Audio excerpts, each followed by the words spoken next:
ay rated SPG. Striktong patnubay at gabay ng magulang ang kailangan. Maaaring may masiselang tema, lengguwahe, karahasan, sexual, horror o droga na hindi angkop sa mga bata.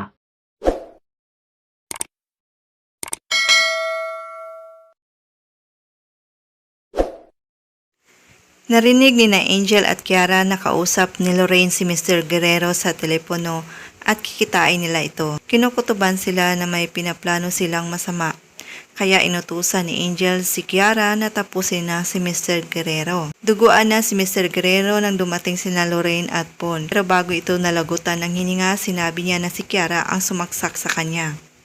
Samantala, tatanungin ni Marco si Angel kung palagi ba silang nagkikita ng kanyang kaibigan. Hindi niya pa umano ito nakilala. Ayon naman kay Angel, mahihain umano si Kiara. Pero sinabihan siya ni Marco na gusto niya itong makita. Sasabihan ni Kiara si Angel na kailangan niyang gumawa ng paraan para pagtakpan ang paghihinala nila sa kanya. Gumawa umano siya ng eksena kay Vanessa. Sinunod naman ni Angel ang sinabi ni Kiara.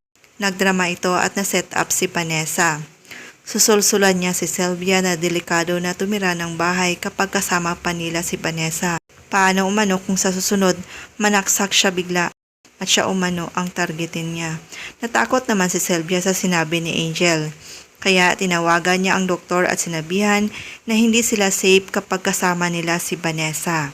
At pinapakuha niya sa doktor ang ating bida. Samantala, sasabihan naman ni Lexie si Vanessa na sabihin niya sa kanyang kuya Marco na hindi siya baliw para matulungan siya nito laban kay Angel.